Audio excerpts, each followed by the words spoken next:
UPSC की तैयारी हो या एसएससी की, संवैधानिक निकायों से जुड़ा ये सवाल अक्सर एग्जाम में पूछ लिया जाता है। भारत के पहले वित्त आयोग की कमान किसने संभाली थी? आइए जानते हैं।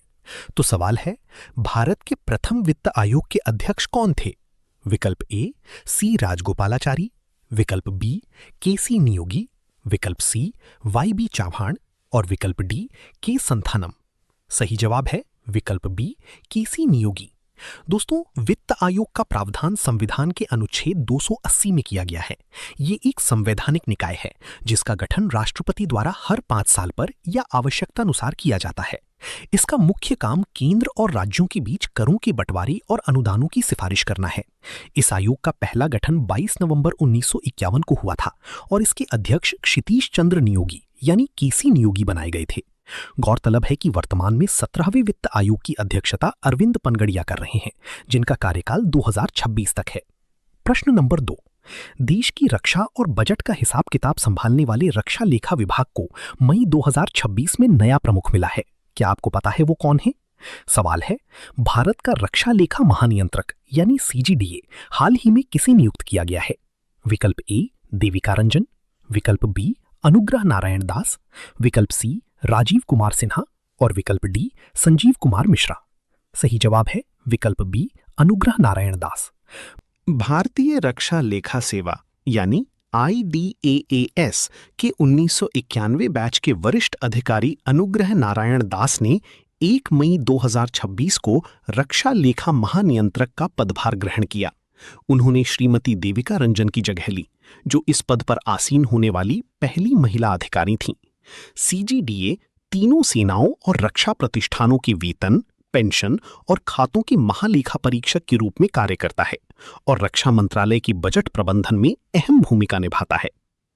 प्रश्न नंबर 3। आपने 7 साल की उम्र में क्या किया था? झारखंड के एक बच्चे ने इस उम्र में ऐसा कारनामा कर दिखाया जिसने पूरी दुनिया में भारत का नाम रोशन कर दिया। तो सवाल है, हाल ही में किसने पाक जल डमरू मध्य यानी पाक स्ट्रीट को तैरकर पार करने का विश्व रिकॉर्ड बनाया है?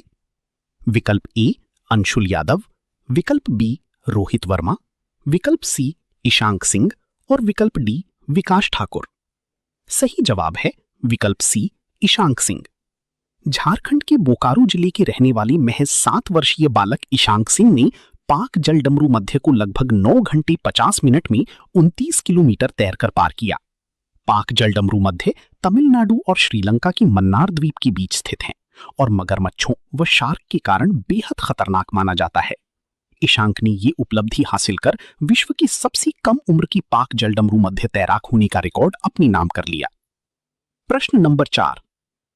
क्या आप मैडम तुसाद म्यूजियम गए हैं? वहां इस वक्त एक खास भारतीय प्रदर्शनी लगी है जिसमें हमारी फिल्म और क्रिकेट की दुनिया के सितारे जिंदा लगते हैं। सवाल है, आइकॉन्स ऑफ इंडिया प्रदर्शनी कहां आयोजित की जा रही है? विकल्प ए न्यूयॉर्क, विकल्प बी पेरिस, विकल्प सी टोक्यो और विकल्प डी लंदन। सही जवाब है विकल्प डी लंदन। मशहूर वैक्स म्यूजियम मैडम तुसाद ने अपने लंदन स्थित म्यूजियम में आइकन्स ऑफ इंडिया नाम से एक विशेष प्रदर्शनी शुरू की है। इसका उद्घाटन ब्रिटेन में भारत के उच्चायुक्त विक्रम दोराई स्वामी ने किया।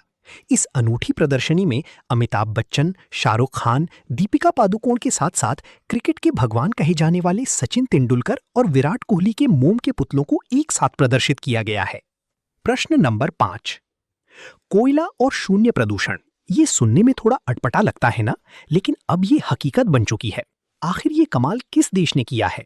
सवाल है, शून्य उत्सर्जन वाली दुनिया की पहली कोयला बैटरी का निर्माण किस देश ने किया है?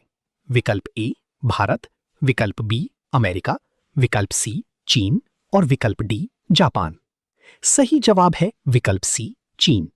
आमतौर पर कोयला जलाने से भारी मात्रा में कार्बन उत्सर्जन और प्रदूषण होता है, लेकिन अब चीन ने इस सोच को बदल दिया है। चीनी शोधकर्ताओं ने दुनिया की पहली जीरो कार्बन इमिशन डायरेक्ट कोल फ्यूल सेल विकसित की है, जो एक तरह की कोयला बैटरी है। ये तकनीक कोयले को जलाती नहीं है, बल्कि विद्युत रासायनिक प्रक्रिया से सीधी बिजली पैदा करती है और CO2 का उत्सर्जन लगभग शून्य रहता है। ये स्वच्छ ऊर्जा की दिशा में एक बड़ी क्रांतिकारी खोज है। प्रश्न नंबर 6। स्पेस टेक्नोलॉजी अब सिर्फ इसरो का काम नहीं रह गया है। भारत की एक राज्य ने तो इसके लिए अपना अलग उत्कृष्टता केंद्र ही खोल दिया है। कहां खुला है ये सेंटर?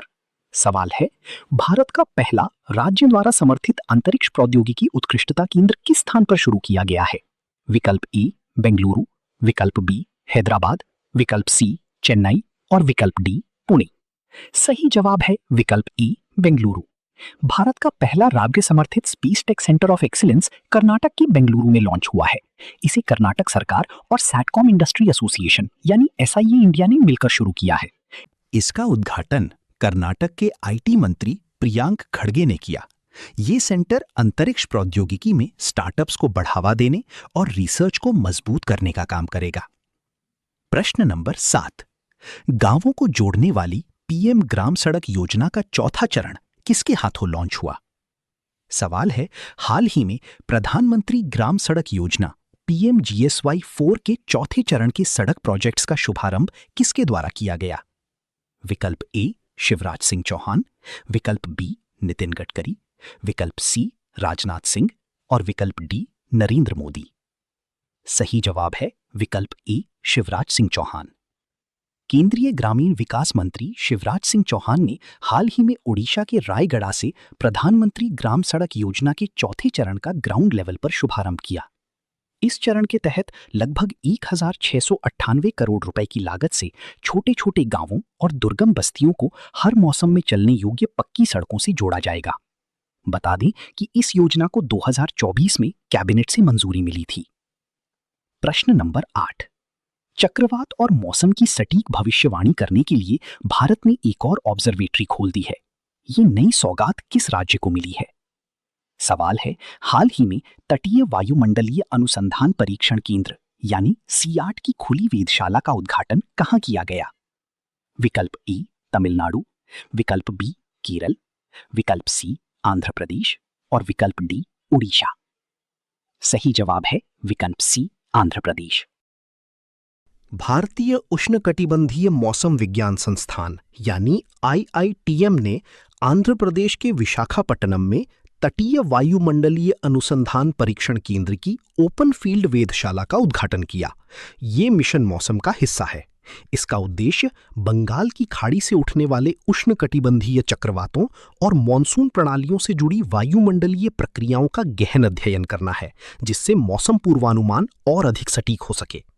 प्रश्न नंबर 9, भारत अपने पड़ोसियों के साथ मिलकर लगातार सैन्य अभ्यास कर रहा है। सिनबैक्स 2 की बारी आई तो इस बार ये अभ्यास किस देश के साथ हो रहा है? सवाल है, भारत और किस देश द्वारा सिनबैक्स 2 सैन्य अभ्यास के दूसरे संस्करण की शुरुआत की गई है? विकल्प ए थाईलैंड, विकल्प बी वियतनाम, विकल्प सी ईरान और विकल्प डी कंबोडिया। सही जवाब है विकल्प डी कंबोडिया। भारत और कंबोडिया की सेनाओं के बीच संयुक्त सैन्य अभ्यास सिनबैक्स 2 का दूसरा संस्करण 4 से 17 मई 2026 तक कंबोडिया में आयोजित किया जा रहा है। सिनबैक्स का मतलब है Cambodia India bilateral army exercise. इस अभ्यास का फोकस आतंकवाद विरोधी अभियानों, जंगल युद्ध कौशल और संयुक्त राष्ट्र शांति मिशनों के तहत सैन्य सहयोग बढ़ाने पर है। प्रश्न नंबर 10, क्रिकेट और रेसिंग का तगड़ा कॉम्बिनेशन फॉर्मूला 1 की दुनिया में भारत में किस स्टार क्रिकेटर को ब्रांड एम्बेसडर बनाया गया है? सवाल है, भारत में F1 कार्यक्रम के ब्रांड एम्बेसडर के रूप में किसे नियुक्त किया गया है? विकल्प ए विराट कोहली, विकल्प बी ऋषभ पंत, विकल्प सी हार्दिक पांड्या और विकल्प डी श्रेयस अय्यर। सही जवाब है विकल्प D Shreyas Iyer. Mumbai falcons racing limited यानी MFRL ने भारत में पहली बार आधिकारिक फॉर्मूला 1 कार्यक्रम आयोजित करने की घोषणा करते हुए क्रिकेटर श्रेयस अय्यर को अपना ब्रांड एम्बेसडर नियुक्त किया है। ये रेसिंग इवेंट संभवतः मुंबई में आयोजित किया जाएगा। श्रेयस अय्यर ने इसे लेकर काफी उत्साह जताया और कहा कि भारत में मोटर स्पोर्ट्स की अपार संभावनाएं हैं। प्रश्न नंबर 11, मई के महीने में एक खास दिन स्वास्थ्य कर्मियों को समर्पित होता है।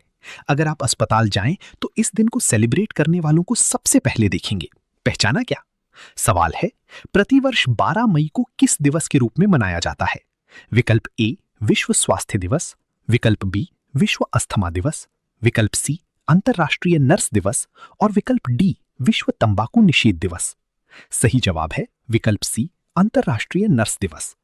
हर साल 12 मई को पूरी दुनिया में अंतर्राष्ट्रीय नर्स दिवस मनाया जाता है।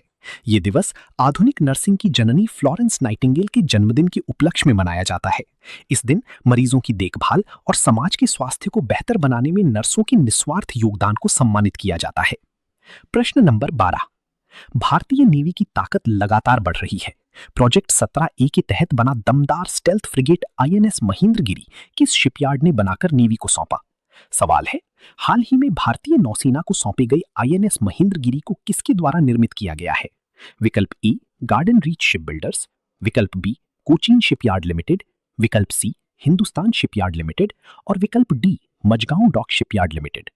सही जवाब है विकल्प D, Mazagon dock ship builders limited.